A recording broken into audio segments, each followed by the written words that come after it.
Nous allons continuer les enseignements sur comment entrer dans une nouvelle saison. Amen.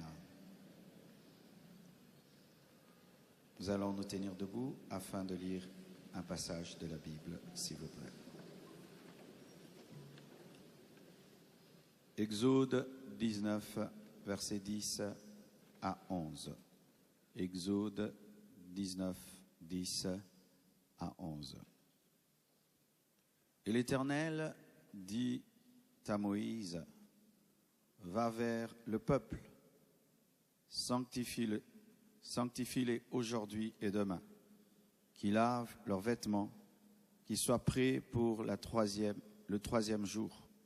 Car le troisième jour, l'Éternel descendra aux yeux de tout le peuple sur la montagne du Sinaï. Prenez place, s'il vous plaît.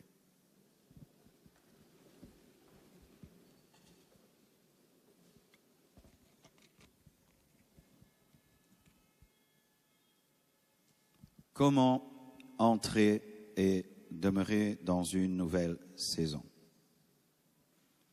Ce passage que je viens de lire est connu par tous les lecteurs de la Bible.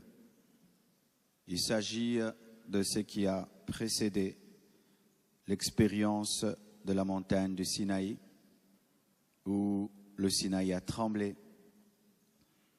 Il y a eu des tonnerres, il y a eu de la nuée, la fumée.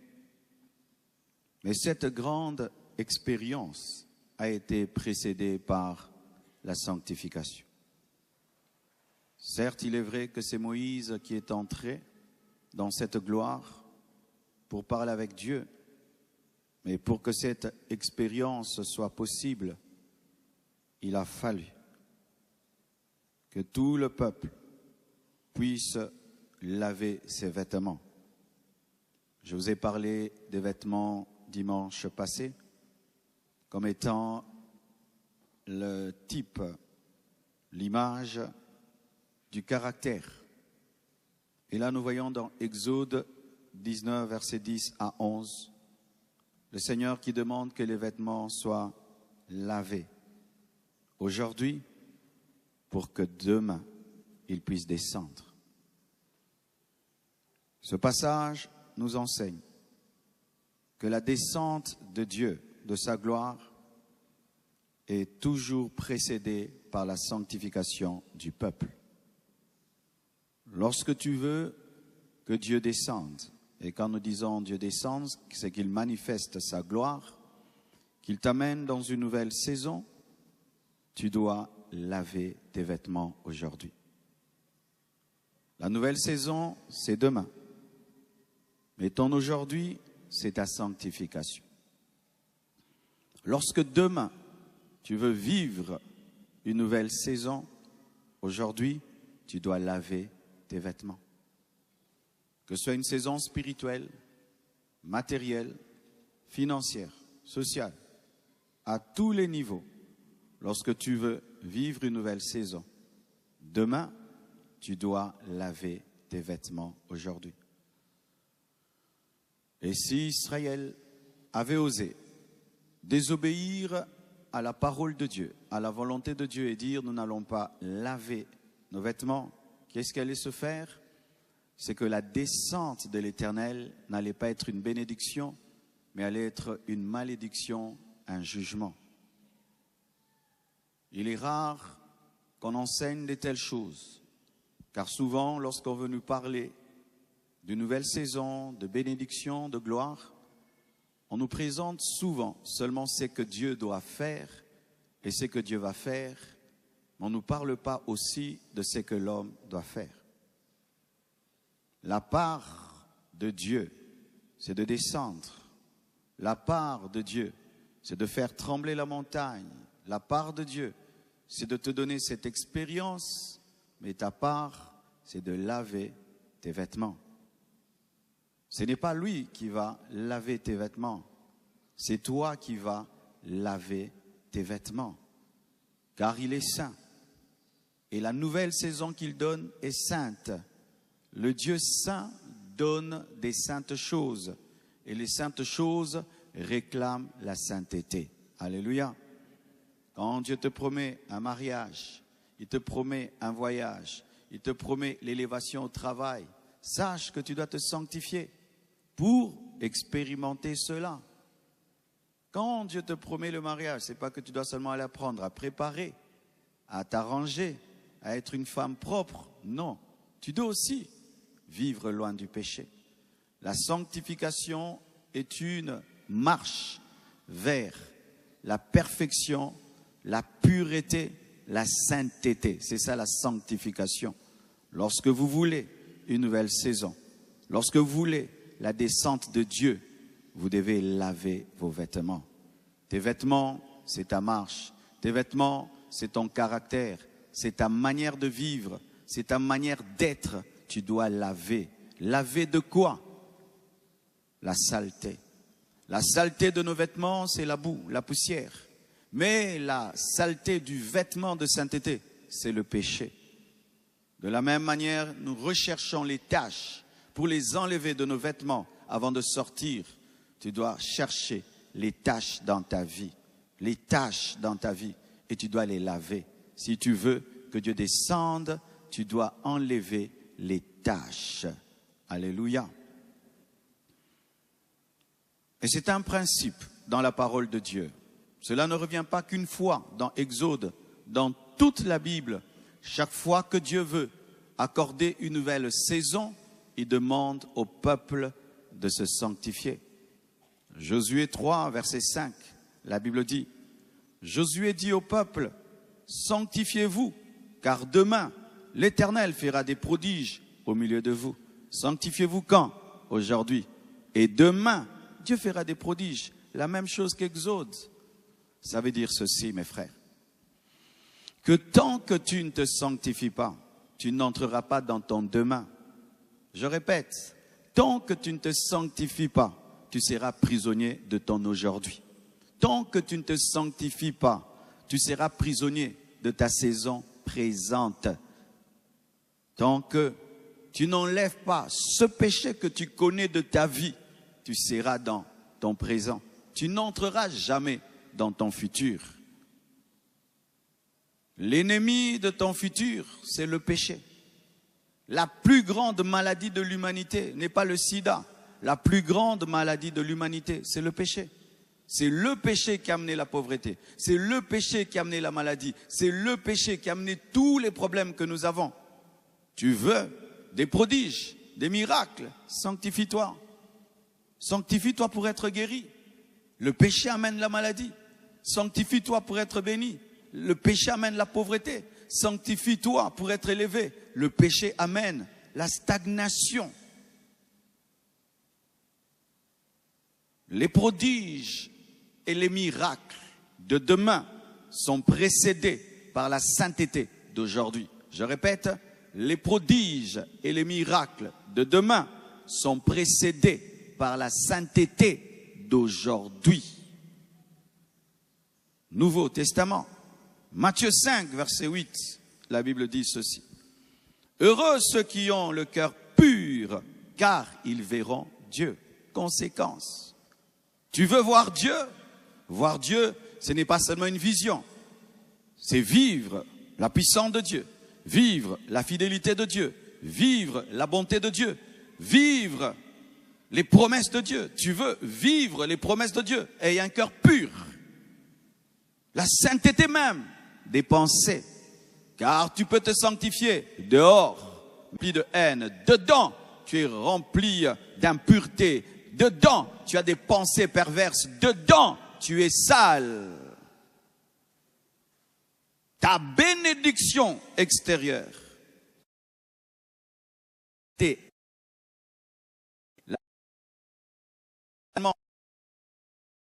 la sainteté du cœur, la sainteté de motivation.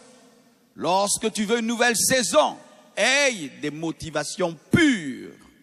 Quand tu veux une nouvelle saison pour ta gloire, tu veux une nouvelle saison par rivalité, tu veux une nouvelle saison pour prouver, pour montrer, tu n'as pas un cœur pur et tu ne verras pas Dieu. Il y a un protocole pour entrer dans une nouvelle saison. Il y a un protocole pour être béni. Il y a un protocole pour vivre la gloire de Dieu. Tu dois avoir un cœur pur avant de voir Dieu. Tous ceux qui ont des cœurs impurs ne verront pas Dieu, même si tu viens à l'église. Même si tu as une responsabilité à l'église, même si tu donnes tes dîmes, tes offrandes, même si tu chantes et tu danses, si tu n'as pas un cœur pur, tu ne verras pas Dieu. Si tu as des pensées impures, tu ne verras pas Dieu. Si à l'intérieur de toi, tu es un païen, tu ne verras pas Dieu. Si tu es un hypocrite, tu ne verras pas Dieu. Lorsque ton extérieur contredit ton intérieur ou ton intérieur contredit ton extérieur, tu ne verras pas Dieu. Un cœur pur. Qui es-tu dans le secret de tes pensées? Que dis-tu des autres dans ton cœur? Que penses-tu des autres dans ton cœur? Qui es-tu dans ton cœur? Qui es-tu dans tes pensées? Heureux ceux qui ont le cœur pur, car ce sont eux qui verront Dieu. Être un chrétien avec un cœur impur t'empêche de voir Dieu toute ta vie. Tu vas lire la Bible, tu vas écouter des prédications, tu vas jeûner, tu vas prier. Tu ne verras pas Dieu à cause de l'impureté, pas de tes actions, de ton cœur, de tes pensées, de tes motivations. Hébreux 12, verset 14. Recherchez la paix avec tous et la sanctification, sans laquelle personne ne verra le Seigneur. On ne dit pas sans lesquels, car pour voir le Seigneur, on n'a pas besoin d'être en paix avec tous. Jésus était en guerre avec les pharisiens, il était en guerre avec les sadducéens. Mais pour ce qui est de voir Dieu, il est obligatoire de se sanctifier. Personne ne verra le Seigneur. Personne ne verra le Seigneur sans sanctification. Tu ne verras pas le Seigneur sans sanctification.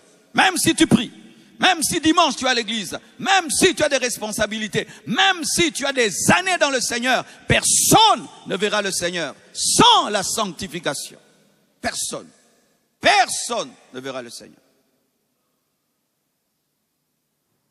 2 Timothée 2, verset 21. Un autre passage du Nouveau Testament. Car certains, lorsqu'on prêche ainsi, ils disent c'est l'Ancien Testament. Si donc quelqu'un se purifie de ces choses, on parle des péchés, des convoitises, il sera un vase d'honneur, sanctifié, utile à son maître, propre à toute bonne œuvre. Condition, pour devenir un vase d'honneur dans la maison de Dieu, il faut que tu puisses te purifier. Dieu n'utilise pas tout le monde. Dieu n'utilise pas tout le monde. Pour être utilisé par Dieu, il y a des conditions. Il faut se purifier. Quand tu veux monter dans ta dimension du ministère, du service, de l'onction, tu ne dois pas seulement jeûner, prier. Tu dois monter aussi dans la pureté. Car si tu te mets à part, si tu te purifies, c'est alors que dans la maison de Dieu, tu deviens un vase d'or. La pureté fait de nous des vases d'or. La sainteté fait de nous des vases d'or que Dieu utilise pour des grandes choses. Le jeûne ne suffit pas. La prière ne suffit pas. Le zèle ne suffit pas. Il faudrait qu'à ton zèle, à ta prière, à ton jeûne, tu ajoutes la pureté pour que Dieu t'utilise. Tu peux vouloir que Dieu t'utilise, mais si tu n'as pas de pureté, Dieu ne t'utilisera pas parce que Dieu utilise les choses pures. Car s'il utilise des choses impures, ça salit sa maison. D'ailleurs, ce n'est pas seulement Dieu qui le fait, même nous. Qui d'entre nous nettoie sa maison avec un torchon sale? Qui d'entre nous, lorsqu'il veut servir une autorité dans sa maison, cherche un verre qui est sale, ou servir ses enfants, cherche un verre sale? Même nos chiens, lorsqu'on veut leur donner à manger, on nettoie leur assiette. Et tu penses que Dieu dans sa maison peut utiliser quelqu'un d'impur? C'est manquer de respect à son église. Ne vous y trompez pas. Dieu n'utilise pas les choses impures. Et si tu utilises, c'est pour les choses viles, les choses sales. Vous voyez le balai qu'on utilise dans les toilettes, la brosse des toilettes. Oui, ça tu peux être une brosse des toilettes. Mais pour être présenté, servi, il faudrait que tu sois un vase pur. Purifiez-vous et Dieu vous utilisera. Purifiez-vous et vous allez monter dans votre manière de servir Dieu. Purifiez-vous. Purifiez-vous et vous deviendrez des vases d'honneur. Sans cela, frère, jeûne, prie, saute, danse, va là-bas, on te met les mains, touche les vestes des hommes de Dieu, tombe 10 fois dans l'église. Dieu ne va pas le faire. Dieu utilise des choses pures. Alléluia. Et quand Dieu veut nous sanctifier, il utilise des instruments. De la même manière que nous utilisons le savon, nous utilisons l'eau, nous utilisons des essuies, Dieu utilise aussi son savon, il utilise aussi son eau, il utilise aussi son essuie. Parlons dans Hébreux 9, versets 13 à 14, d'un instrument de sanctification. Car si le sang des taureaux et des boucs et la cendre d'une vache, répandue sur ceux qui sont souillés, sanctifie et procure la pureté de la chair, combien plus le sang de Christ. Oh, j'ai cru que tu allais acclamer. Combien plus le sang de Christ, qui par un esprit éternel s'est offert lui-même sans tache à Dieu, purifiera-t-il vos consciences des œuvres mortes afin que vous serviez le Dieu vivant? Oh, acclamons la parole du Seigneur. Oh, gloire à Dieu. J'aime le parallélisme qui est établi. D'un côté, on présente le sang des taureaux et des boucs et la cendre des vaches qui sont répandus sur le souillet et qui purifie la chair des souillés. C'est un animal impur, c'est un animal sale, c'est un animal qui n'est pas créé à l'image de Dieu, mais quand même son sang et son cendre et sa cendre purifient la chair des souillures. Maintenant, Jésus, qui n'est pas un animal, mais qui est un homme Dieu, et qui lui-même n'a jamais péché, à combien plus forte raison son sang va te purifier. Mais pas seulement purifier ta chair, purifier ta conscience, afin que tu puisses servir Dieu. Le sang de Jésus sanctifie. Le sang de Jésus sanctifie. Le sang de Jésus sanctifie. Le sang de Jésus sanctifie. Le sang de Jésus sanctifie. Oh, donne-moi l'amen. Et le sang de Jésus, les gens disent, mais ce sang a coulé il y a 2000 ans. Comment un sang qui a coulé il y a 2000 ans peut te purifier en 2025? Mais parce que vous ne savez pas que ce sang a un esprit. Il a un esprit éternel. Même s'il a coulé il y a 2000 ans à la croix, son esprit éternel permet à ce sang d'opérer même en 2025. Ce qui fait que ce ne sont pas seulement ceux qui étaient au bas de la croix qui ont été purifiés. Même toi qui m'écoutes ici à Kinshasa, en 2025, tu peux être purifié si tu crois, et pas seulement extérieurement, mais intérieurement. Il peut te purifier et il va te purifier. Il peut enlever les péchés les plus vils.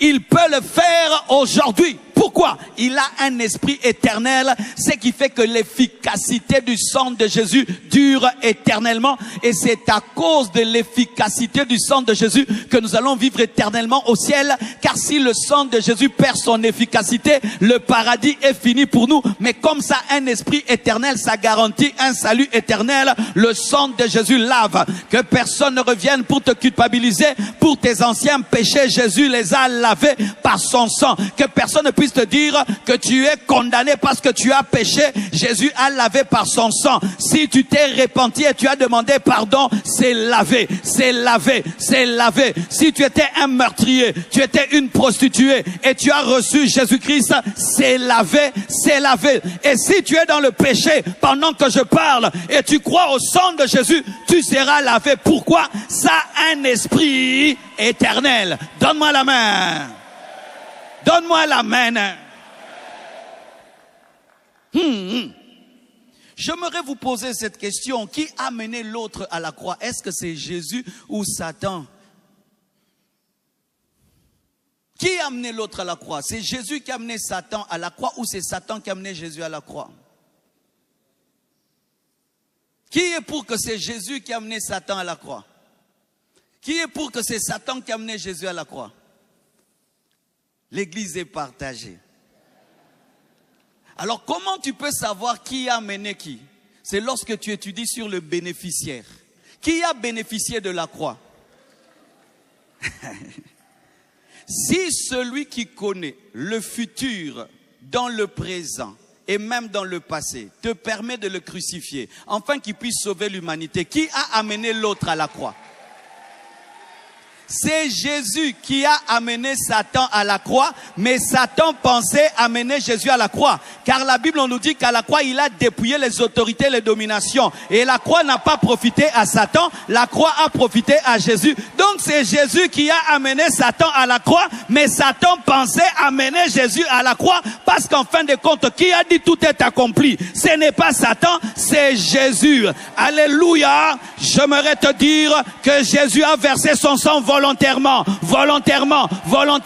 Il pouvait refuser, il pouvait brûler la croix, il pouvait rendre tout le monde aveugle pour que personne ne puisse l'attraper, car celui qui peut ouvrir les yeux peut les fermer, mais il les a laissés le voir, il les a laissés marcher parce qu'il pouvait les rendre paralysés, car celui qui guérit la paralysie peut rendre paralysé. Il leur a donné la force de le taper, il leur a donné la force de le clouer, il leur a donné la force de le faire monter, afin qu'il puisse rassembler les puissances démoniaque au même endroit, de la même manière que Samson a, alléluia, a profité de sa présence dans la maison de Dagon afin de détruire toute l'armée des Philistins. Jésus a amené Satan à la croix au travers de Satan qu'il a amené à la croix. Oh, alléluia! Donne-moi la main.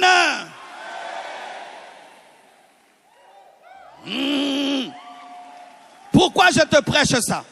Parce que des fois, l'esprit de culpabilité t'attaquera. Lorsque tu pèches et tu vas vers le sang, Satan te dit, toi, tu es en train de jouer avec le sang de Jésus. Jésus a versé son sang volontairement pour toi. Volontairement.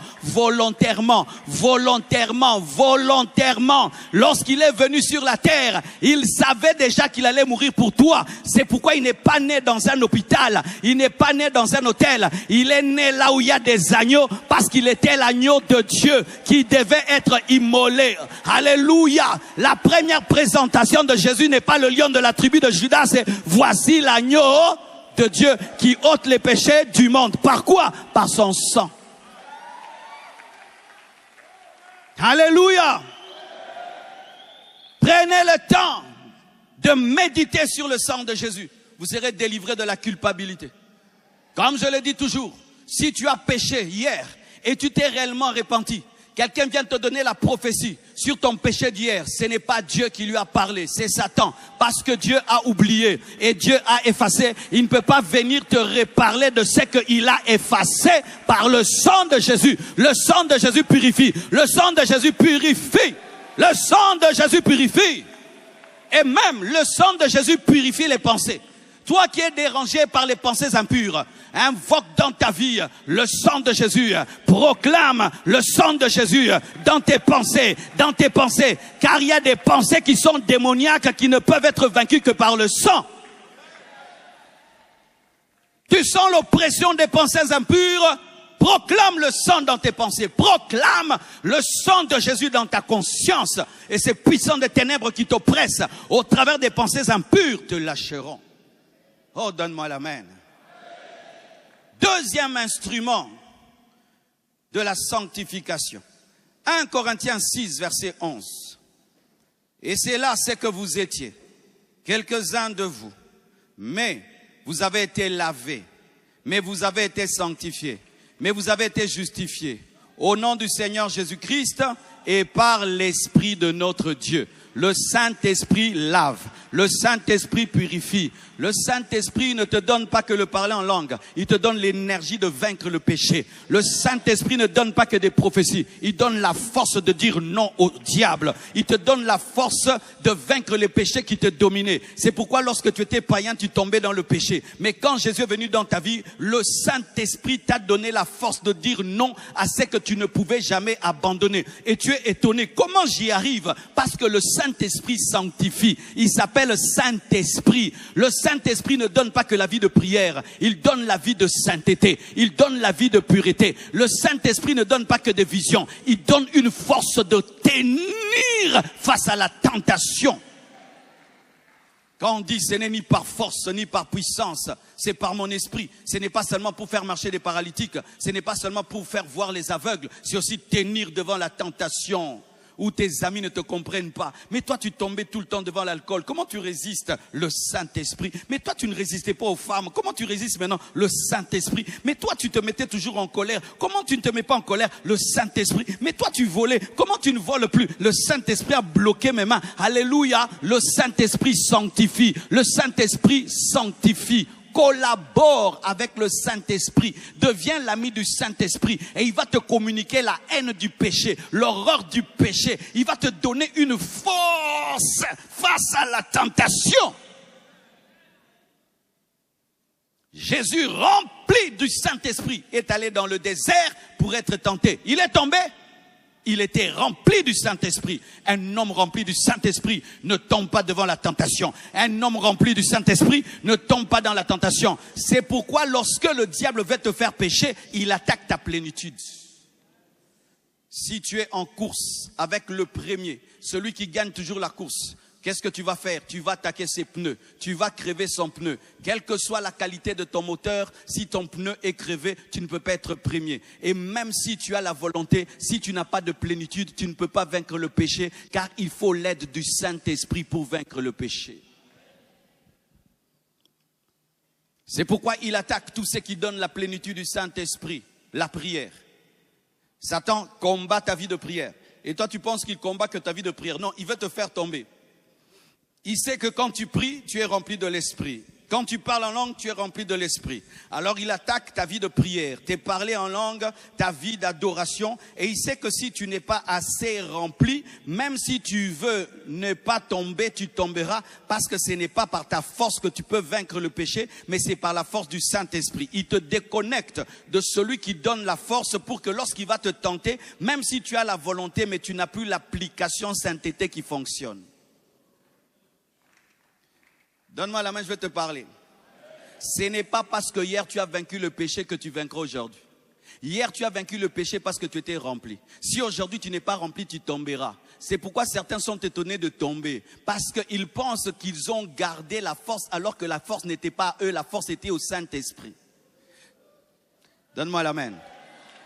Tu viens chez moi à la maison, on est ensemble, mon chien sort et il veut t'attaquer. Et je le calme. Amen, hein? Le lendemain, maintenant, tu veux faire de l'excès de zèle, tu veux sortir sans moi. Mon chien va te mordre. Le péché t'a respecté parce que tu étais rempli de l'esprit. Si tu te déconnectes du Saint-Esprit, le péché te fera tomber. Ne vous y trompez pas. Aucun de vous ne peut vaincre le péché tout seul. Ne vous y trompez pas. Oh, moi, il n'y a pas ça. Il n'y a pas de Yankee. Dans le domaine du péché, il n'y a pas de Yankee. Nous tous, nous sommes faibles. Nous sommes forts par l'esprit.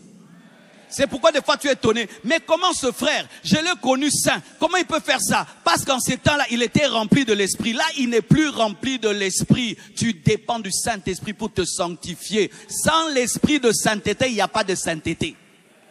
Sans l'esprit de sainteté, il n'y a pas de sainteté. Prie le matin, priez le matin, priez le matin. Frère, prie le matin. Prie les matins, tu ne connais pas la Delilah que tu vas rencontrer. Prie les matins, prie les matins, prie les matins, prie les matins. Tu pries et tu as la plénitude. Et quand tu as la plénitude, ça fait souvent quoi? Lorsque ton pneu est bien gonflé, même s'il y a des petites pierres et il y a des épines, ça passe. Mais lorsque ce n'est pas bien gonflé, on entend le bruit. Et puis, tu abîmes ta jante. Vous êtes condamnés à être remplis par le Saint-Esprit. C'est le Saint-Esprit qui convainc ton cœur, ton esprit de péché. Il y a des péchés que tu n'abandonneras jamais sans le Saint-Esprit. Il faut qu'il éclaire le péché pour que tu l'appelles péché. Il y a des choses que tu trouves normales parce que le Saint-Esprit t'a pas encore éclairé. Le jour qu'il va t'éclairer, tu vas te dire pourquoi je faisais ça? Parce que tu n'avais pas la lumière du Saint-Esprit. Le Saint-Esprit lave. Pas seulement le sang de Jésus. Le Saint-Esprit lave. Alléluia. Le Saint-Esprit ne donne pas que des paroles de connaissance.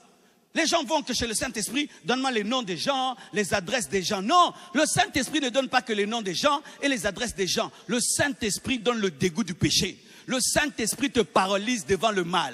Même si tu veux faire le mal, tu n'y arrives pas. Tu es paralysé par le Saint-Esprit. Je répète, le Saint-Esprit paralyse par rapport au mal. Même si tu veux, tu ne fais pas. Pourquoi? Parce qu'il domine sur ta volonté et il a le volant de ta vie. Le Saint-Esprit fait battre le cœur lorsque tu veux pécher. Le Saint-Esprit fait battre le cœur quand tu veux pécher. Le Saint-Esprit fait battre le cœur quand tu veux pécher. Le Saint-Esprit fait battre le cœur quand tu as des mauvais projets. Le Saint-Esprit fait battre le cœur lorsque tu veux faire le mal. Le Saint-Esprit. Quand tu es proche de l'Esprit, tu seras proche de la sainteté. Quand tu es proche de l'Esprit, tu seras loin du mal. Car le Saint-Esprit garde dans la sainteté. Troisième instrument pour ce matin. On donnera les autres un autre dimanche. La parole de Dieu. Jean 17, verset 17. Sanctifie-les par ta vérité. Ta parole est la vérité. Donnez-moi l'amen. Sanctifie-les par ta vérité. Ta parole est la vérité. C'est la parole véridique qui sanctifie. C'est pourquoi n'aimez pas écouter des prédicateurs qui flattent et qui disent toujours des choses que vous voulez. Dimanche passé, je t'ai dit des choses que tu as aimées. Je sais que tu as aimé ma prédication du dimanche. Et je sais que celle de ce matin est piquante. Je sais qu'elle est piquante. Mais j'allais dire je m'en fous, mais j'arrête de dire je m'en fous. Je m'en balance alors. Ne fuis pas cette église à cause des prédications du pasteur. Si tu es deuxième femme, et je prêche contre les deuxièmes femmes, pourquoi tu es fâché? Dis-moi un peu, on va un peu causer nous deux. Si tu viens un dimanche ici, tu es la deuxième femme de quelqu'un. Je me lève là, j'ai dit, abandonne le mari d'autrui, cherche ton propre mari. Où est le mal, vraiment, ma sœur? Si toi tu étais la première femme, tu n'aimerais pas de telles prédications? Si ta fille avait une mbanda, tu n'aimerais pas de telles prédications? Pourquoi tu n'aimes pas de telles prédications? Parce que tu ne veux pas la sainteté, tu veux la bénédiction, tu veux la nouvelle saison, mais tu ne veux pas la sainteté. Mais sans la sainteté, il n'y a pas de nouvelle saison. Sans la sainteté, il n'y a pas de paradis. Sans la sainteté, il n'y a pas le ciel. Tu viens ici dimanche, je te dis ne vole pas au travail. Pourquoi tu es fâché? Tu viens ici, je prêche qu'il ne faut pas faire des faux visas, des faux documents pour voyager. Pourquoi tu es fâché? Pourquoi tu es fâché? Dis-moi. C'est comme si tu vas au lavage à sec, mais tu ne veux pas qu'on lave l'habit. Ça, c'est le lavage à sec de Dieu. Vous êtes venus avec des vêtements sales. D'autres, c'est trop sale. Il faut utiliser beaucoup de détergents. Beaucoup de détergents. Toi, beaucoup de détergents. Beaucoup de détergents. Pourquoi tu es fâché? Pourquoi voulez-vous qu'à l'église, de janvier à décembre, on vous dise Dieu te bénira, Dieu te bénira? Est-ce que dans la Bible, il n'y a que Dieu te bénira? Est-ce que dans la Bible, il n'y a que Dieu te bénira? Est-ce que dans la Bible, il n'y a que Dieu te bénira? Tu es en train d'attendre la fin de la prédication pour rentrer à la maison. Maintenant, qu'est-ce que tu es venu faire à l'église? C'est la parole de la vérité qui sanctifie. C'est l'eau propre qui rend propre. C'est l'eau propre qui rend propre. C'est l'eau propre qui rend propre. L'eau sale ne rend pas propre. La vérité, c'est que tu as besoin de repentance. La vérité, c'est que tu pries bien, tu jeûnes bien, mais tu ne crains pas Dieu. Tu ne crains pas Dieu. Tu ne crains pas Dieu. La parole sanctifie. Quand tu écoutes souvent la parole de la sainteté, ça sanctifie. N'est-ce pas que des fois quand tu veux pécher, mes prédications reviennent? Tu entends ma voix dans tes oreilles. Tu entends et puis tu me hais, et tu regrettes même de m'avoir écouté. Vrai ou faux? Et je bénis Dieu que tu entendes ma voix quand tu veux pécher. Gloire à Dieu. Que ce soit un frein. L'enseignement de la sainteté sanctifie parce qu'on devient ce qu'on entend et ce qu'on écoute. L'une de mes filles dans cette église, c'est parmi mes fiertés. Elle habite quelque part dans une même cour avec un homme de Dieu. Cet homme de Dieu a commencé à dévier dans le ministère. Il a commencé à vivre dans la débauche. Et comme il était dans la même cour qu'une sœur de l'église, il a commencé à vouloir draguer la sœur là. La sœur là ne donne que les affermissements à la compassion. Elle a affermi les pasteurs. Elle a enseigné les pasteurs. Elle a amené le pasteur à la compassion. Et le pasteur est délivré. Elle m'a dit, pasteur, je te critiquais, mais grâce à cette sœur, je crois en ton ministère. Car si tu peux engendrer de telles personnes, vraiment tu es serviteur de Dieu. Oh, je prie que tu sois un disciple de sainteté, disciple de pureté, disciple de sainteté, disciple de pureté. Écoutez, j'aimerais que vous ayez des voitures, mais d'abord la sainteté. J'aimerais que vous ayez des maisons, mais d'abord la sainteté. Parce que tu peux avoir une voiture et tu vas en enfer. Tu peux avoir le mariage et tu vas en enfer. Tu peux avoir le voyage, tu vas en enfer. Tu peux avoir des millions, tu vas en enfer. Mais la Bible dit que sans la sanctification, personne ne verra. La parole de la sainteté sanctifie. Tu peux être là, tu as des mauvais projets après le culte. Cette prédication fait rater le projet. Vrai ou faux? Si tu avais des mauvais projets après cette prédication, tu vas le faire. Matteo et Latio, et Kangio. Alléluia.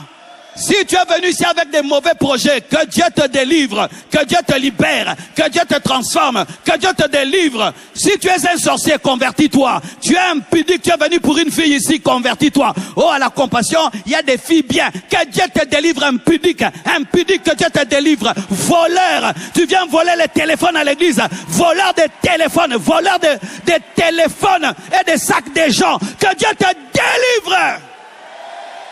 Des voleurs de téléphones à l'église. Que Dieu te délivre des sorciers à l'église. Que Dieu te délivre des songi. Que Dieu te délivre. Que Dieu te délivre. Que Dieu purifie ta bouche. Remplis de songi. Que Dieu purifie ta bouche. Que Dieu purifie ta bouche.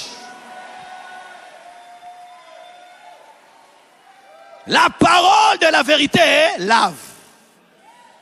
Nous, c'est la parole de la vérité qui nous a lavés. On est venu avec plein de choses. Tu écoutes aujourd'hui, tu changes. Tu écoutes ici, tu changes. Tu écoutes là, tu changes. Des fois même après le culte, tu es tellement touché par la parole que tu es fâché. Tu ne veux même pas de communion fraternelle. Ça t'arrive? Oui, frère, quand des fois la parole de Dieu te touche et tu sens que tes amis superficiels vont te voler la colère spirituelle, fuis-les. Parce qu'il y a des gens qui volent les colères spirituelles. Tu as tellement été touché par la parole. Entre dans ta voiture, rentre. Prends ton chemin, ton taxi, ta moto, rentre. Va méditer à la maison. Parce qu'il y a des paroles qui poussent à la méditation, à la réflexion. Et tu as besoin d'être seul devant Dieu pour dire comment je peux être chrétien et je suis encore dans de telles choses. Comment je peux être serviteur de Dieu, je suis encore dans telles choses. Comment vraiment je peux être un enfant de Dieu, mais je suis encore dans telles choses. Oh, donne-moi la main. Et il fut un temps. les gens venaient à l'église et puis ils se fâchaient contre ceux qui les invitaient. Hein, toi, tu m'as invité dans votre église, tu as dit ma vie à ton pasteur pour qu'il puisse me prêcher. Vraiment, tu es vraiment une star. Hein? Donc, nous, on fait des réunions sur toi, quoi. Avant que tu viennes, on me donne ta vie pour que moi, je prêche sur toi. Au milieu, on a un danger. Hein? Yo, penso ça grave. Hein? Donc, tu fais des lieux, tu yo, kaka, yo.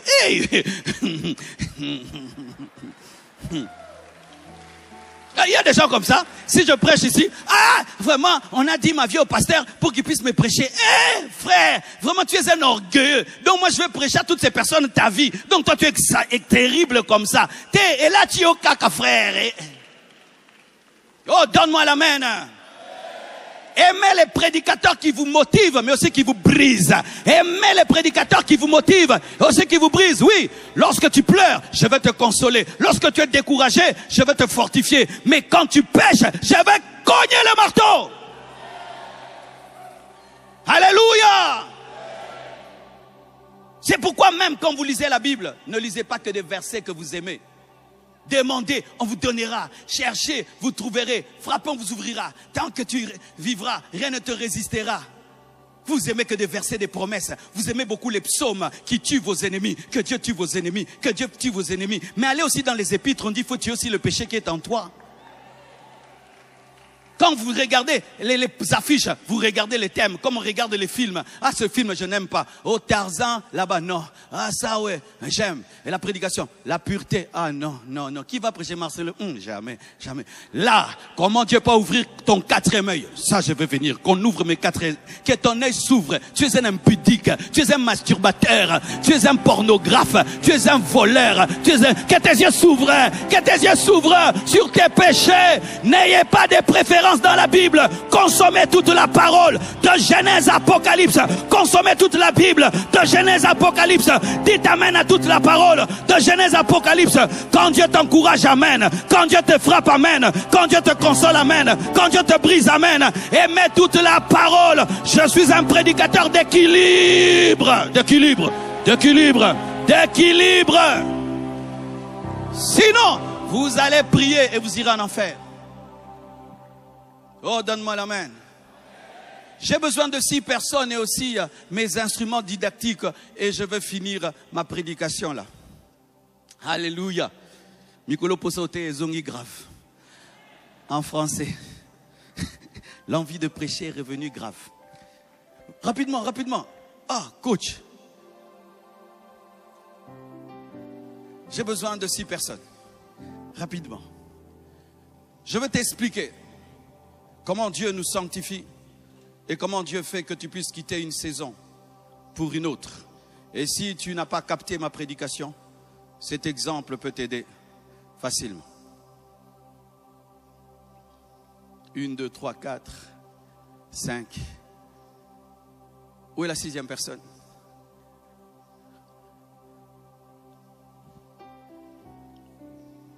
Ah, c'est toi. Ok, tu restes alors. Et vous ici?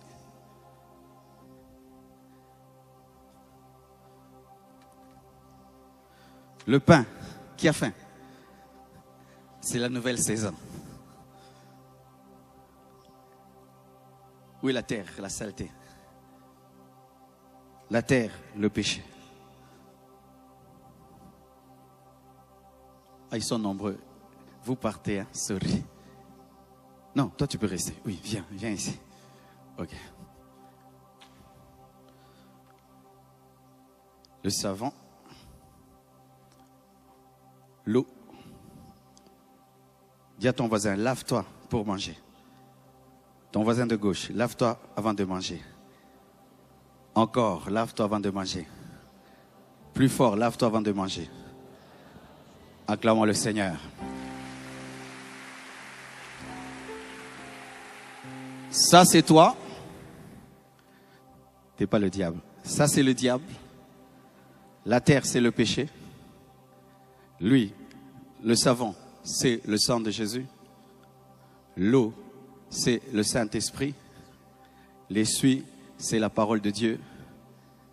Le pain, c'est la bénédiction. Et lui, c'est Dieu qui tient ta bénédiction. La plupart des temps, les chrétiens veulent quitter le péché directement vers la bénédiction. C'est ce qui arrive maintenant dans les églises. Les gens vont à l'église, Seigneur bénis-moi, élève-moi, l'onction, l'onction, l'onction. Tu étudies la vie de ces jeunes-là qui veulent l'onction. Ils sont dans des impudicités, ils sont dans des avortements, ils sont dans des péchés terribles, mais ils veulent du coup le pain. Et voici la réalité spirituelle. C'est que, prends un peu de sable, mets-lui sur ses mains. Toi, mets-lui. Ce sable-là, ce n'est pas un sable que tu as commis. Tu es né avec ce sable-ci. Du fait que tu es né d'Adam, de ton père, de ta mère, qui est né d'Adam, nous naissons avec le péché. Alléluia. C'est le péché adamique, la nature pécheresse. Où tu nais, tu es orgueilleux. Tu nais, tu es menteur. Parce qu'il n'y a pas une école pour mentir. Nous naissons tous avec ce sable en main, avec le péché. Là, tu es un païen. Le sable charnel, le péché charnel. Et un païen vient à l'église, vous lui dites, tu seras grand, tu seras béni. Il est un homme animal. Comment est-ce qu'un homme animal peut recevoir la bénédiction de Dieu? C'est pourquoi il y a des gens qui font des années en Dieu. Ils n'ont aucune bénédiction, aucune nouvelle saison. Parce que, est-ce que tu peux manger ce pain avec ce sable en main? Quand les païens viennent à l'église, Dieu te bénit, Dieu te bénit, Dieu te bénit. Nous sommes en train de prêcher quoi? Que des gens avec du sable en main peuvent manger le pain. Qui d'entre vous peut donner à son enfant du pain avec le sable en main? Aucun d'entre vous, personne, à moins que tu n'aimes pas ton enfant. Et quand tu vois Dieu commencer à te bénir malgré tes péchés, fais attention, peut-être qu'il ne t'aime plus. Quand Dieu t'aime, il te dira toujours, lave les mains. Pourquoi? Parce que manger avec des mains sales, ça donne quoi? La maladie, des bactéries, des microbes, des vers. Et tu veux que Dieu te bénisse, mais tu ne veux pas donner ta vie à Jésus. Donne ta vie à Jésus, non. Consacre-toi à Dieu, non. Que Dieu me donne le travail, que Dieu me donne le mariage, que Dieu me donne ceci. Mais toi, donne ta vie à Jésus, parce que ce n'est qu'en donnant ta vie à Jésus que le péché adamique te quitte. Que la nature pécheresse est crucifiée, Mais sans cela, elle ne sera pas crucifiée. Tu peux être membre de l'église Compassion, mais tu es un païen. Tu peux avoir la carte de baptême, mais tu es un païen. Tu peux avoir des responsabilités, tu es un païen. Tu as toujours ce sable en main. Mais tu jeûnes, alpha 40, alpha ceci, alpha cela. Mais tu veux le pain. Mais on ne te donnera jamais le pain. Tu n'auras jamais le pain. La première prédication pour un païen, ce n'est pas la bénédiction. Ce n'est même pas la sanctification. C'est recevoir Jésus comme son Seigneur et son Sauveur personnel. La conversion. Et après que tu te sois converti, et tu as la victoire sur ta chair, sur la nature adamique, malgré que tu es devenu chrétien, tu dois te sanctifier. Car Hébreu ne parle pas aux païens, mais parle aux chrétiens. Malgré que nous sommes des chrétiens, nous devons nous sanctifier. Pourquoi? La lutte contre le péché dure jusqu'à ta mort. Jusqu'à ta mort, tu combattras le péché. Jusqu'à ta mort, tu combattras le péché. Jusqu'à ta mort. Il n'y a pas un niveau tu atteins, le péché te laisse tranquille. Tous les jours, tu dois crucifier ta chair. Tous les jours, tu dois crucifier ta chair. Mais étant donné que tu es devenu chrétien, tu as la force de crucifier la chair.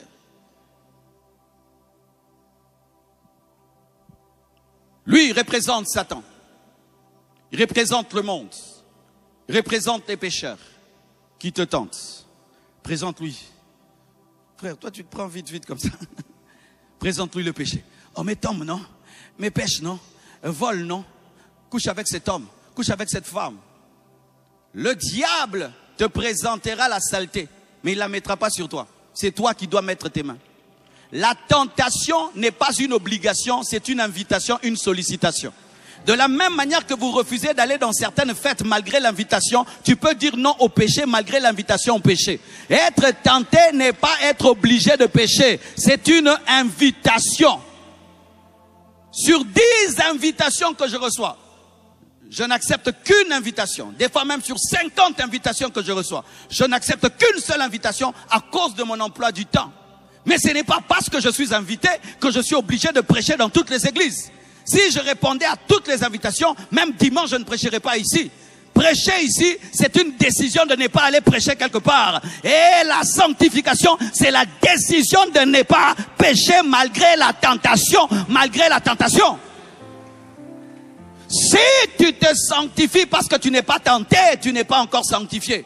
La vraie sanctification, c'est face à la tentation. Je répète, la vraie sanctification, c'est face à la tentation. Il propose, c'est tout. Mais il ne peut pas te faire faire. C'est toi qui dois faire.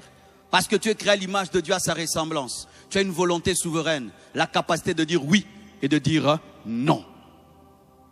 Et le diable souvent, lorsque tu refuses de prendre le péché, qu'est-ce qu'il fait? Il commence à dire que tu as péché même si tu n'as pas péché. Quand tu vois le diable te calomnier, c'est qu'il a échoué. Il a échoué de te faire tomber, c'est pourquoi il dit que tu l'as fait mais tu ne l'as pas fait. Lorsque la femme de Potiphar échoue de te faire tomber, elle dit que tu es tombé sans tomber, mais c'est parce que tu n'es pas tombé qu'on te calomnie. Certaines calomnies, c'est la preuve de la sainteté. C'est-à-dire que Satan voulait que tu tombes. Il voulait que tu le fasses, mais tu ne l'as pas fait, c'est pourquoi tu es calomnié. Mais quand maintenant tu ne pêches pas, et Satan te calomnie, voici maintenant le piège, c'est que beaucoup de chrétiens, lorsqu'ils ne pêchent pas, et on le calomnie, dit, ça sert à quoi? De craindre Dieu. Malgré que je crains Dieu, j'ai une mauvaise réputation. On a dit ceci. Frère, il y a toujours une différence entre faire et ne pas faire, même si les gens disent que tu as fait. Dieu qui voit tout ce que tu ne l'as pas fait. Alors certains vous péchez afin de confirmer les calomnies et vous ne savez pas que vous êtes tombé dans la stratégie du diable parce qu'il t'a calomnié pour que tu pêches parce que tu n'avais pas péché. Vous comprenez bien, Loba? Une jeune fille. Tout le monde disait qu'elle était sortie avec une star d'une musique là. Je ne cite plus les noms, cessez le feu. Oh, elle est tombée avec tel musicien. Tel musicien. La fille là ne l'avait jamais fait. C'était une grande, très élégante femme, une métissée. Quand tu la vois, tu vois vraiment qu'elle est péchée. Vraiment. Les gens s'y pensent que la beauté c'est le péché. Non, quelqu'un peut être beau, belle, mais sainte. Une fille peut être belle, mais elle est pure. Alors tout le monde lui collait ça. Vous savez ce qu'elle a dit? Ok, moi je suis chaste, je suis vierge et on me colle cela. Ok, je vais aller dans le concert de cet homme-là et je vais sortir avec lui. La fille est sortie, elle s'est mal habillée. Elle est allée au concert de ce monsieur-là. Elle s'est arrangée pour être devant. Quand il dansait, elle le regardait, elle regardait. Après le concert, le monsieur l'a fait chercher. On l'a cherché et puis elle est tombée volontairement avec cette star. Et quand il a fini, cette star a fini d'être avec elle, elle lui a montré son bras et il avait une mami wata au niveau de son épaule. Il a dit, je donnerai à cette sirène ton nom. Depuis ce jour-là, cet homme venait tout le temps dans son sommeil comme un mari de nuit. Elle est venue me chercher. Elle était possédée, remplie de démons. J'ai dit, comment tu en es arrivé là? Elle a dit, parce qu'on m'a dit ça et je ne l'avais pas fait. Alors j'ai voulu le confirmer. Mais elle ne sait pas que c'était la stratégie du diable afin qu'elle puisse tomber. Cherchant maintenant à prouver, elle a ouvert la porte à Satan qui l'a cherché. Alors certains au milieu de vous, vous êtes tombés. C'est-à-dire toi-même tu as touché. Touche maintenant toi-même, volontairement. Oui, zoa penza ozui. Ok. Quand maintenant tu as succombé au péché, volontairement, et on te prophétise, nous voyons une nouvelle saison, nous voyons une nouvelle saison. Tu veux courir vers cette nouvelle saison. Mais Dieu, quand il te dit, ok, montre-moi tes mains. Oh, c'est sale. Oh, dis, je te donne pas. Va te laver. Tu dis à Dieu, attends, j'ai faim, j'ai faim. Quel parent nourrit rapidement son enfant parce qu'il a faim sans tenir compte des mains? Il va t'envoyer un prédicateur. Il va t'envoyer lire la Bible et tu vas comprendre que tu dois d'abord laver tes mains. Et là, tu vas vers, frère, non, garde la saleté, frère. On ne se sanctifie pas par soi-même. Il faut un travail. Donne-moi la main. Là, c'est ce que tu as fait, c'est ce qu'on appelle la religion. Et la religion n'enlève jamais toutes les saletés. N'est-ce pas que malgré que tu as jeté là-bas, il y en a toujours. La religion ne délivre pas du péché. C'est le christianisme, c'est la relation avec Dieu qui délivre avec le péché. Quand j'étais païen, je prenais des décisions. J'arrête. Le lendemain, je tombe. Pourquoi? C'est la religion. Vous tous ici qui voulez abandonner le péché sans l'aide de Dieu, tu vas abandonner 2 jours. Après, tu vas revenir x7. Pourquoi? Parce que c'est ta nature et la nature revient toujours au galop. Tu ne peux pas être saint sans le Dieu saint. Tu ne peux pas vaincre le péché sans l'aide de Dieu. Et Dieu maintenant va t'amener vers le savon. Le sang de Jésus. Mets le savon. Alléluia. Qui d'entre nous, quand seulement il a le savon, il s'arrête là? Tu fais ça? J'ai le savon, je m'arrête là. Comme certains chrétiens. Oh, le sang de Jésus m'a lavé. Mais écoute la parole, non. Communion avec le Saint-Esprit, non. Mais qui d'entre vous garde le savon sans collaborer avec l'eau et l'essuie? Même si Jésus est dans ta vie, même si le sang de Jésus-Christ t'a lavé, combine le sang de Jésus avec la parole, avec le Saint-Esprit, avec la parole, avec le Saint-Esprit, avec la parole, avec le Saint-Esprit, comme tu combines le savon avec l'eau et l'essuie. Va maintenant laver les mains. Vous avez remarqué ceci? Qui lave les mains? Qui lave les mains? Dieu pourvoit à l'eau, Dieu pourvoit au savon, mais c'est toi qui frottes les mains. Lorsque Dieu veut laver tes mains, il y a ta participation et ta collaboration. Il y a la part de l'homme dans la sainteté. Arrêtez de dire ces choses-là. Dieu, change-moi. Dieu, change-moi. Change-moi. Seigneur, délivre-moi de cet homme. Ok, ne va plus chez lui. Non, Seigneur, je reste quand même et toi, délivre-moi. Non, la Bible dit fuyez l'impudicité. Ce sont tes jambes. C'est toi qui fuis et Dieu te propulse. Tu fuis, Dieu te propulse.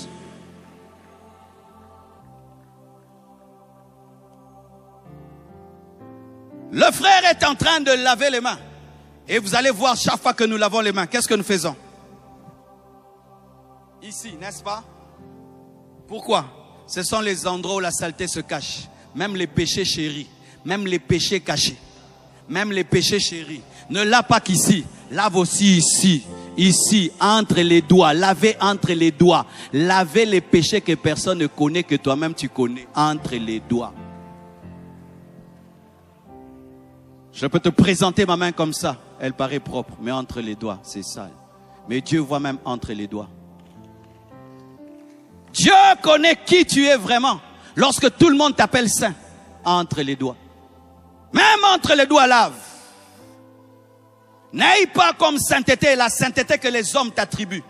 Aie la sainteté secrète et réelle. La sainteté secrète et réelle entre les doigts, lave. Même si Dieu te donne le sang, même si Dieu te donne le Saint-Esprit, il y a aussi ta part. Tu dois collaborer, tu dois participer. Ou Dieu te dit, ok, mon enfant, tu n'iras plus à tel endroit, n'y va pas. Seigneur, sanctifie-moi. Ok, tu as des mauvais amis qui te poussent toujours au mal. Ne les côtoie plus. Toi, tu veux les côtoyer et Dieu te sanctifie. Non, ça ne marche pas. Il y a aussi ta part. Oh Dieu, pardonne-moi. Prends la chose que tu as volée, va rendre ta part. Appelle la personne, dit c'est fini. Écris à la personne, dit c'est fini. Éloigne-toi, éloigne-toi, c'est ta part, éloigne-toi. Éteins la télé, c'est ta part. Alléluia. Éteins ton téléphone, c'est ta part. Bloque cette personne, c'est ta part.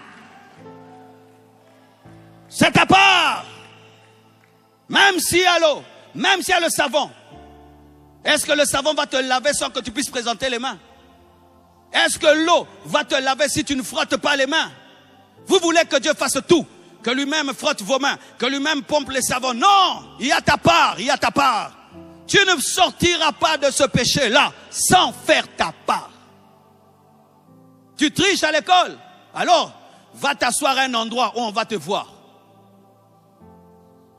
Les tricheurs, vous asseyez toujours derrière au fond. Va t'asseoir devant. Fais l'examen devant. Fais l'examen devant. Fais l'examen devant. Fais l'examen devant. Toi qui aimes toujours les choses secrètes, fais les choses en public. C'est bon maintenant mon frère. Il n'y a plus de rien. Vous voyez comment c'est devenu beau. Mais si tu es bien lavé, mais l'eau dégouline, est-ce que c'est fini? Oui, le sang de Jésus m'a lavé, le Saint-Esprit. Mais vous ne lisez jamais la Bible. Vos Bibles souffrent des blessures intérieures. Des gens qui ont 5 ans dans le Seigneur, il n'a jamais lu son Nouveau Testament de Matthieu jusqu'à Apocalypse. Tout le temps sur WhatsApp, tout le temps sur YouTube. connaissant la vie de tout le monde, mais tu ne connais même pas la vie de Paul, la vie de Pierre et de Jean. Mais vous connaissez toute la vie de Marcelo. Vous ne connaissez pas toute la vie de Paul qui peut changer vos vies. C'est ça les chrétiens d'aujourd'hui. Ils connaissent tout sur tout le monde, mais ils ne connaissent rien sur la parole qui peut les sauver.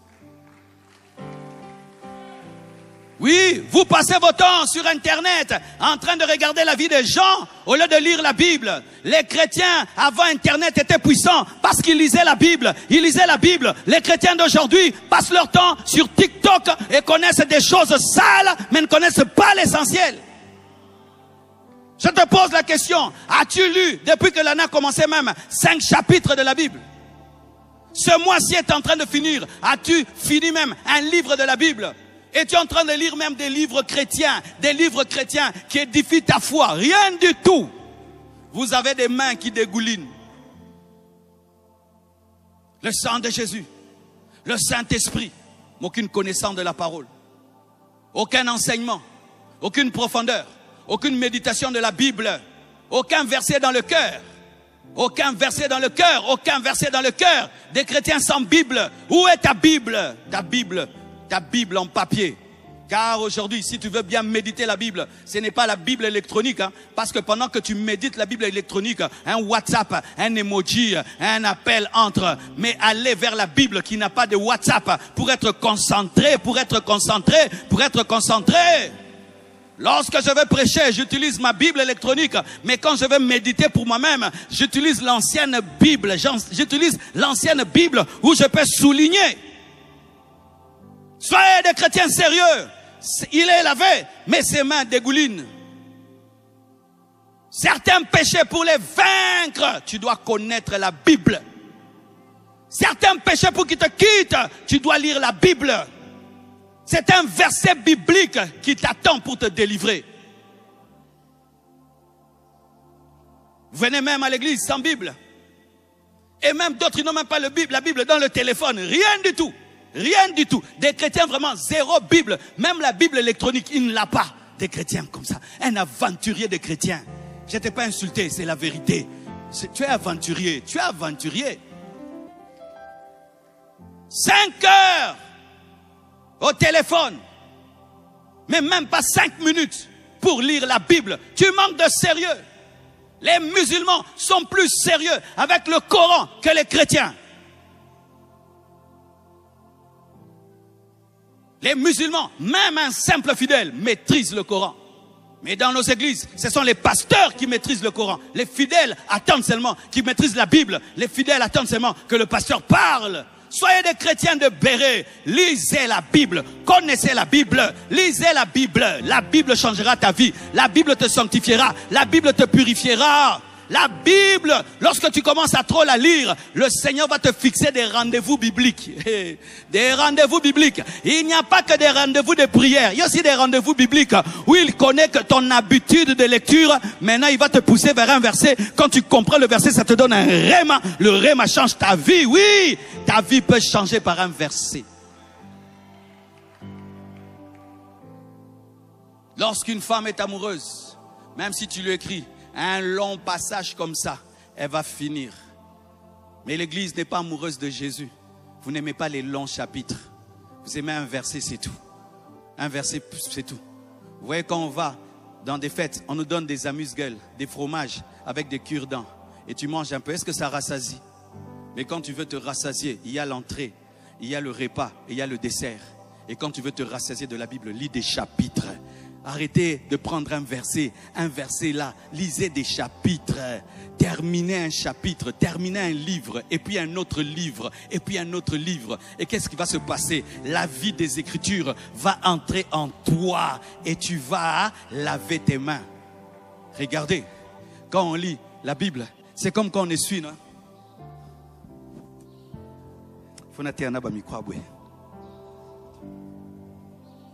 Quand tu ouvres les papiers, les pages. Quand tu es en train de feuilleter ta Bible, c'est comme quelqu'un qui est en train d'essuyer les mains.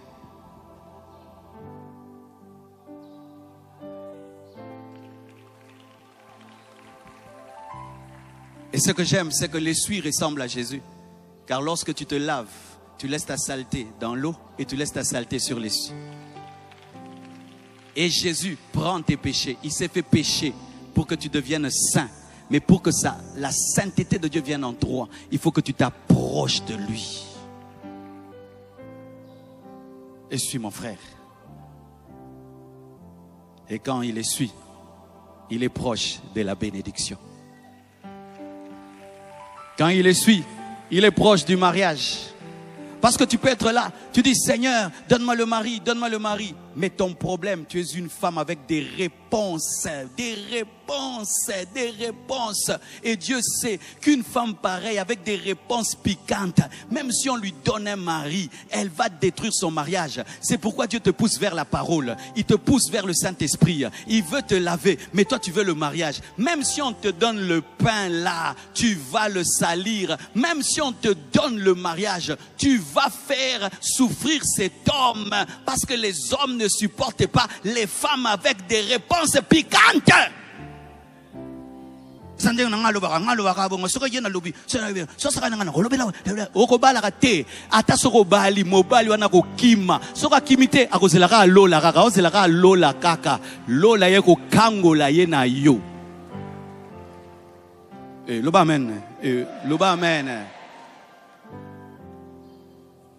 Dieu connaît ton défaut.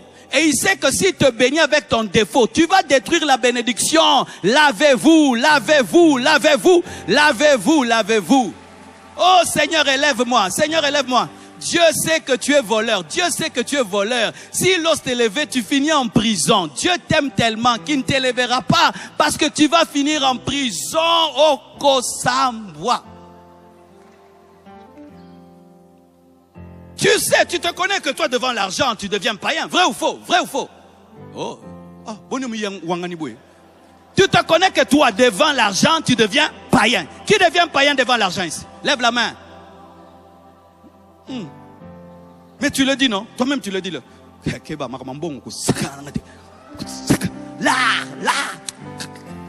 Toi, tu jettes le Saint-Esprit. Mais comment Dieu peut t'élever? Alléluia. Dieu a élevé Joseph parce qu'il pouvait être fidèle dans la maison de Potiphar. C'est pourquoi il lui a donné l'Égypte. Parce qu'il savait qu'il n'aura pas de problème avec Pharaon. Il n'a pas touché à la femme d'autrui. Il savait qu'il n'allait pas toucher au bien de Pharaon.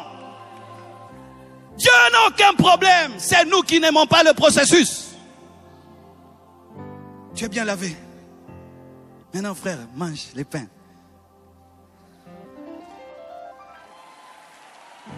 Ah, frère, Balia Rali pas bon thé. Non, Balia Rali pas bon thé.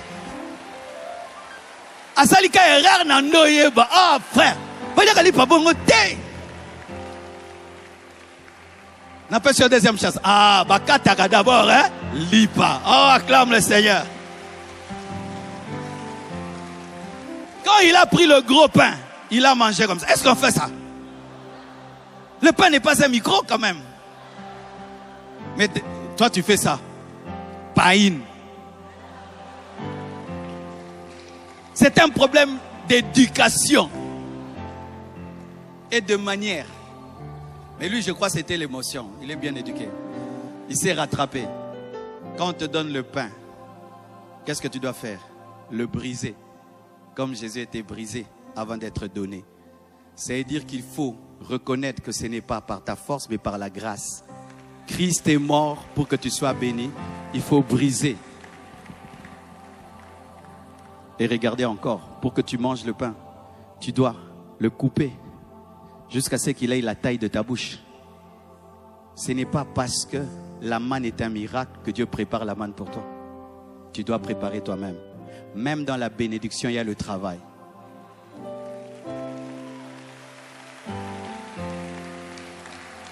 Les chrétiens, Dieu va t'élever. Je ne vais rien faire. Je vais me retrouver grand. Tu vas étudier, frère. Tu vas transpirer. Tu vas couper les pains. Tu vas mâcher les pains. Tu vas avaler les pains. Tu vas travailler les pains. C'est ça les chrétiens d'aujourd'hui. Dieu va me bénir. Amen. Il va dormir. Tu t'es sanctifié, tu as abandonné tous les péchés, mais tu arrives devant le pain, tu échoues. Certains chrétiens, c'est devant le pain que vous échouez. Sanctifié, lisant la Bible, ami du Saint-Esprit tout, mais des paresseux, des zololos, des goyi-goyi. Na komba kondima. Non, c'est sur le côté. Et oui, Moussala, et oui, Mobali, oui, Lipa, et au Kotanzoto. Aussi, on viva perfusion à Lipa. En français, tu as déjà vu la perfusion du pain? On te purifie le pain. Même si c'est le pain que Dieu donne, tu dois couper, tu dois mettre dans la bouche, tu dois mâcher. Pourquoi les enfants n'aiment pas manger? Parce que manger est un travail. La bénédiction contient un travail. Oh, Dieu m'a béni. Le travail, j'ai dû préparer cette prédication. Hein. Tout ça là, préparation. Hein. Depuis 3 heures du matin, je prépare cette prédication d'1 heure du temps. Mais rêvé depuis 3 heures, endormi à 0 heure, 1 heure. Hein. Je vais devenir un grand pasteur. Et tu crois quoi? L'église va grandir seulement. Tu te tiens là.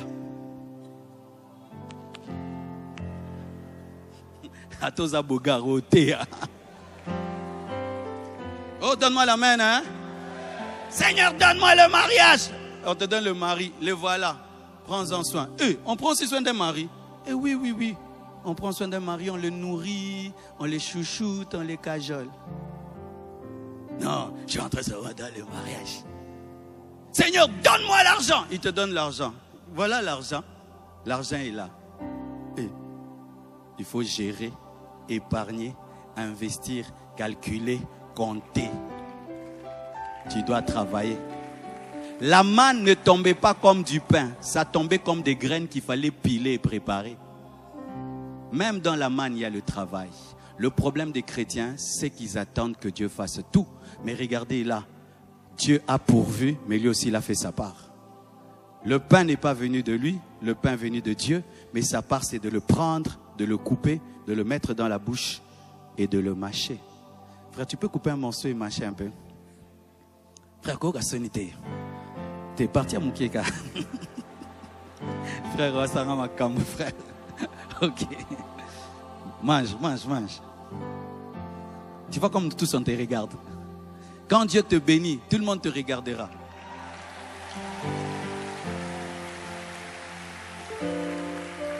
Et maintenant, quand tout le monde te regardera, voici maintenant la bénédiction, on va t'amener des bénédictions et aussi des problèmes. Certains seront jaloux. Pourquoi seulement lui mange? Pourquoi seulement lui mange? Ils voudront même te faire vomir pour manger.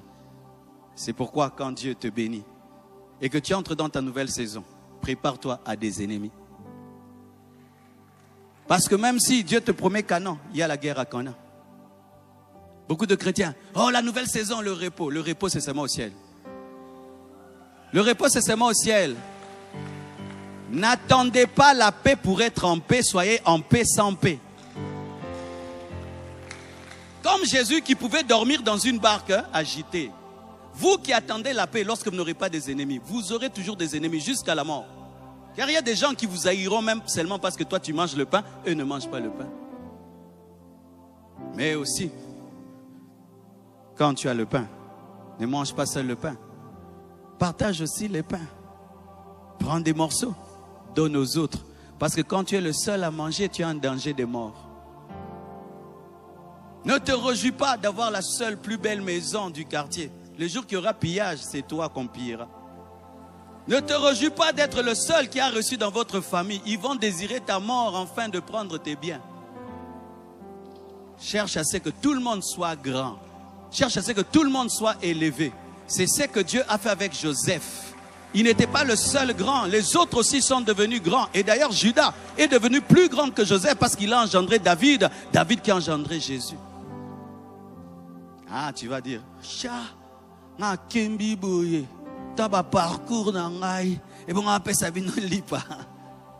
ça être une source de bénédiction. Ce n'est pas tout le monde à qui Dieu a demandé Isaac, mais il a demandé Isaac à Abraham, afin qu'Abraham soit une source de bénédiction pour tout le monde. Ce n'est pas que tout le monde doit souffrir comme tu as souffert pour avoir ce que tu as. Eux aussi ils auront leur école, mais dans ton école, fais-les grâces. Car nous n'entrons pas dans une nouvelle saison pour nous. Nous entrons dans une nouvelle saison pour être une source de bénédiction. Car le pain que Dieu nous donne, nous ne pouvons pas le manger seul. Car lorsque même tu demandes une pêche miraculeuse, elle ne peut pas être contenue que par ta barque. Il y aura d'autres barques à côté qui auront besoin de ta pêche miraculeuse, même si tu es le premier à qui Jésus a dit jette ton fil. Alléluia. Terminons. Alors souvent, qu'est-ce qui arrive? Lorsque nous arrivons à ce niveau-ci et qu'on a le pain, on se relâche. Le relâchement du pain. Tu as l'argent, tu as une femme, tu as des enfants, tu as tout ce dont tu as besoin, Dieu t'a exaucé, tu as voyagé, tu es devenu un grand homme de Dieu, tu as les choses que tu désirais, tu tombes dans le péché de Salomon. Le péché du pain, d'être arrivé. Et tu perds la discipline de la parole. Tu ne lis plus la Bible parce que tu as le pain. Oui, depuis que Dieu t'a béni, toi tu ne lis plus la Bible. Avant tu lisais la Bible. Tu quittes la dimension de l'essuie, de la parole. Tu perds l'intimité avec le Saint-Esprit. C'est toi maintenant qui te dirige, qui te conduit. Avant c'était Saint-Esprit veux-tu, Saint-Esprit aide-moi. Mais non, je peux, j'ai l'expérience, je connais. Et le sang de Jésus-Christ pour toi, tu ne considères plus la grâce de Dieu. Et quand tu pêches, tu ne viens plus demander pardon. Tu as maintenant des arguments de ton ancienne connaissance de la Bible pour convaincre même Dieu que tout va bien. Et qu'est-ce qui arrive? Mélange le pain avec le sable. Prends le pain là encore. Tu as maintenant une bénédiction avec le péché. Tu as l'élévation avec le péché. Tu as la grandeur avec le péché. Et lorsqu'un pain a le sable, est-ce que c'est toujours du pain? Qu'est-ce qu'il faut en faire? Jeter à la poubelle. Ce qui fait que quand devant Dieu tu te trouves grand, béni, ceci, pour Dieu, il trouve que c'est rien du tout. Parce que là, tu dois encore recommencer à zéro. Recommencer à zéro. Oui, mes frères. Vous tous qui, à cause de la bénédiction, de l'élévation, vous avez perdu votre discipline avec la parole, le Saint-Esprit, la grâce de Dieu. Même si vous avez le pain pour Dieu, ce n'est plus le pain. C'est de l'ingratitude. L'ingratitude. L'ingratitude. Depuis que Dieu t'a béni, tu ne pries plus. Depuis que Dieu t'a élevé, tu ne jeûnes plus. Depuis que Dieu t'a béni, tu ne cherches plus Dieu. Depuis que tu as un pain maintenant pourri. Mais quand Dieu vient te dire jette à la poubelle, tu dis quoi? Non. Frère, quand on m'a cassé, non, non, non, non, non. Et certains restent à ce niveau-là 10 ans de leur vie, en train de s'accrocher à une élévation sans Dieu, à une bénédiction sans Dieu, à la hauteur sans Dieu, alors que Dieu veut vider tes mains pour que tu recommences à zéro. Et comme il est plus fort que toi et tu refuses, il va t'arracher de force. Et ton parcours là maintenant va devenir encore plus exigeant parce que Dieu aura peur de toi. Quand tu redemanderas encore le pain, il va dire tu feras ce que tu as fait et tu devras encore prouver. C'est pourquoi vous voyez les premières tables de Moïse, Dieu les a tracées pour lui. Les secondes, il a tracé lui-même. Quand Dieu t'élève et te bénit, sois fidèle, sois fidèle, sois fidèle, sois fidèle. Parce que la finalité et le véritable pain n'est pas le mariage, n'est pas le voyage, n'est pas l'argent. Le véritable pain, c'est rencontrer le pain de vie dans les airs. Jésus-Christ de Nazareth, l'enlèvement. L'enlèvement, Église, l'enlèvement, Église, l'enlèvement, Église, le paradis, la nouvelle Jérusalem céleste. Ceci n'est pas la finalité de ma vie. Ceci n'est pas la finalité de ma vie.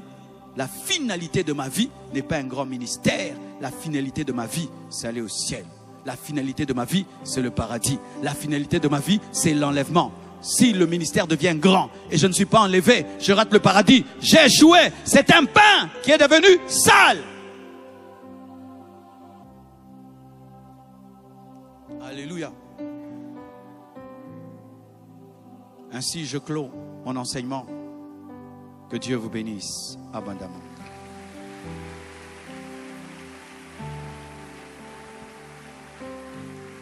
Je t'aime, mon âme te dit qu'elle. C'est toi que mon cœur aime, mon aimant. Je t'aime, mon âme te dit qu'elle. C'est toi que mon cœur.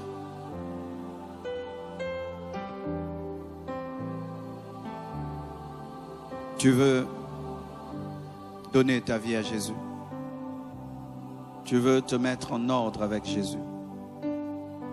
Alors que nous étions en train de prêcher, pour toi, ce n'était pas qu'un enseignement. C'était une prophétie de ta vie. Le Seigneur t'a parlé. Et tu as pris la décision de te mettre en ordre avec lui. Certains la décision de le recevoir pour la première fois. Et d'autres l'ont reçu, mais ont commencé à vivre dans le péché. Je te prie de t'approcher du sang de Jésus, du Saint-Esprit et de la parole. Et fais un acte symbolique. Tu vas quitter là où tu es, où que tu sois, même au niveau des gradins, même derrière, au milieu devant.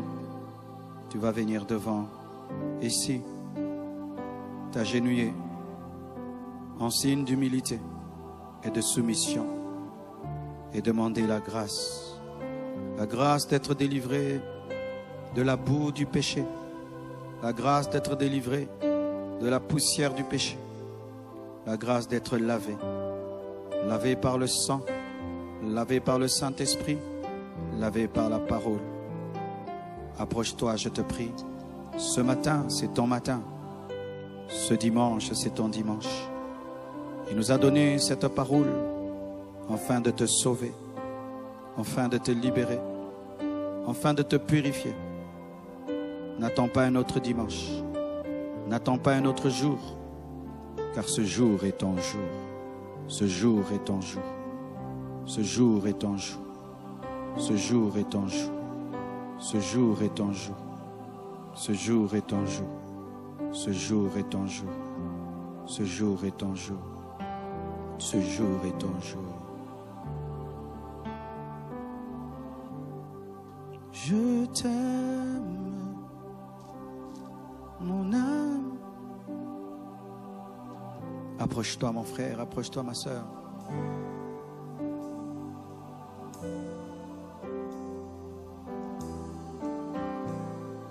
Mon Emmanuel,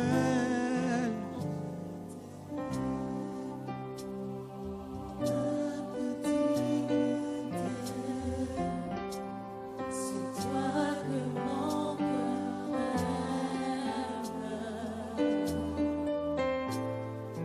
mon Emmanuel. Prions. Prie avec moi. Seigneur Jésus, merci pour ta parole. Merci pour cet enseignement. Lave-moi par ton sang. Lave-moi par le Saint-Esprit. Lave-moi par ta parole. Que la bénédiction ne me sépare pas de toi, car tu es ma première bénédiction. J'ai lutté contre le péché, mais j'ai échoué. J'implore ta grâce, ta présence dans ma vie, l'action de ton esprit, l'action de ton sang, l'action de ta parole. Viens régner en moi, viens dominer en moi. Pardonne-moi, libère-moi, change-moi. Je promets aussi de faire ma part, de tendre mes mains, de frotter mes mains, d'essuyer mes mains, de couper le pain, de manger le pain, d'avaler le pain. Délivre-moi de la paresse, Délivre-moi de la mollesse. Change-moi ce matin. Change-moi ce matin. Change-moi ce matin. Change-moi ce matin. Change-moi ce matin. Change-moi ce matin. Change-moi ce matin. Change-moi ce matin. Change-moi ce matin. Change-moi ce matin. Change-moi ce matin. Change-moi ce matin, Seigneur. Oh Dieu, que cette parole ne soit pas volée par le diable, qu'elle engendre un vrai réveil, une vraie sanctification pour une nouvelle saison, au nom de Jésus-Christ. Amen. Acclamons le Seigneur. Alléluia. Je demande à tous ceux qui ont donné leur vie à Jésus-Christ ce matin, après le culte, il faut qu'ils aient jusqu'aussi 2, c'est ça? Le secrétariat, c'est là-bas. Alors, pour ceux qui ont besoin de se faire baptiser après avoir donné leur vie à Jésus et de suivre les affermissements, vous irez aussi 2, c'est au fond à gauche. D'ici là, le secrétariat sera ici, mais pour l'instant, il est au niveau du site 2. Vous irez là-bas et on va vous aider pour être enseigné, être baptisé et affermi. Que Dieu vous bénisse abondamment.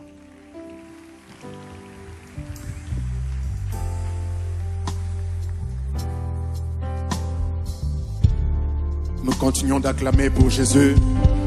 Bénis le Seigneur pour ce message. Pousse des cris de joie pour la gloire de Jésus. Alléluia. Est-ce que tu peux bien bénir le Seigneur par tes acclamations? Si c'est pour le Seigneur qui t'a parlé ce matin, fais-le très bien. Oh, que le nom de Jésus soit béni ce matin. Nous voulons passer à une autre étape très importante de ces cultes. Nous allons apporter nos offrandes. Oui, tu fais bien d'acclamer Jésus parce que c'est un moment de bénédiction.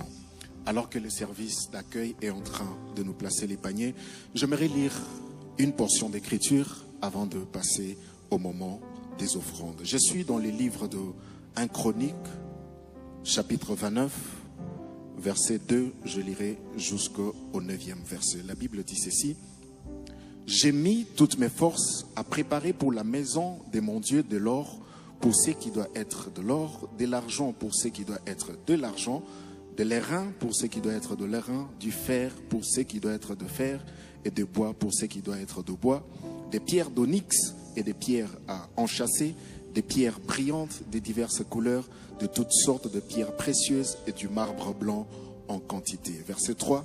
De plus, dans mon attachement pour la maison de mon Dieu, je donne à la maison de mon Dieu de l'or et de l'argent que je possède en propre, outre tout ce que je préparais pour la maison du sanctuaire.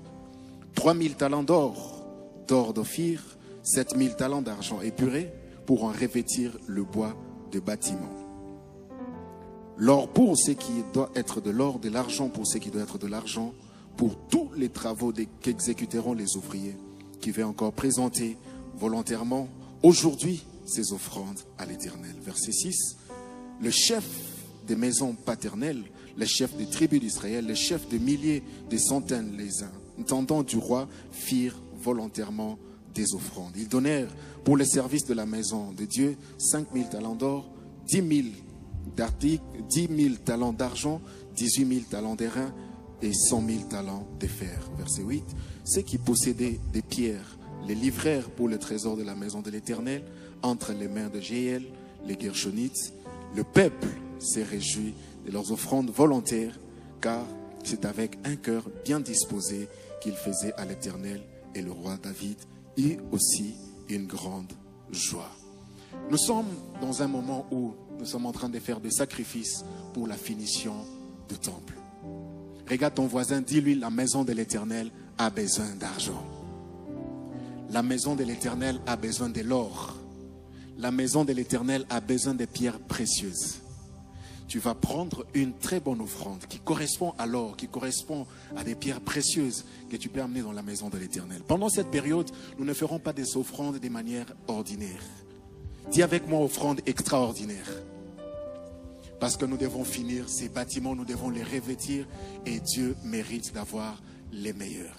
Peut-être toi tu diras, je n'ai pas l'offrande prévue pour l'instant, mais il faut voir les départements de la construction. Tu pourras dire, j'ai par exemple 100 mètres carrés ou 100 mètres carrés de carreaux, je donnerai 200 kilos de peinture, ainsi de suite. C'est pour la finition de travaux dans la maison de l'Éternel. Est-ce que de partout nous sommes, nous pouvons nous approcher pour offrir à Dieu, alors que la chorale célébrer le Seigneur pour nous accompagner pendant ce moment. Et même vous qui nous suivez sur Internet, les détails s'affichent sur vos écrans pour vous permettre de participer à cette œuvre grandiose. Que mon cœur aime, mon Emmanuel, je t'aime. C'est toi que mon cœur aime.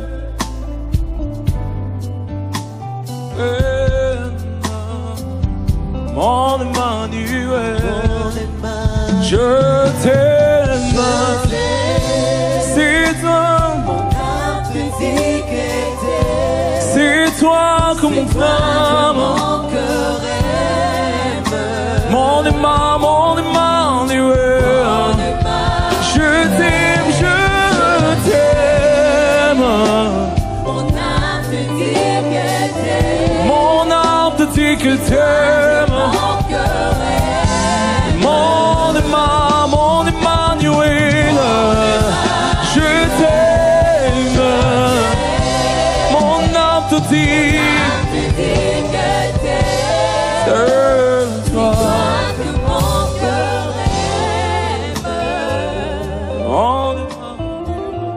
Nous allons passer au deuxième service.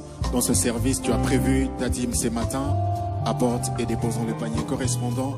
Mais aussi, nous voulons bénir ces messages que nous avons écoutés ce matin. Selon qu'il est écrit dans Galates 6:6, approchons-nous avec joie et apportons nos offrandes. Je t'aime, mon âme, Tu dis qu'elle t'aime. c'est toi.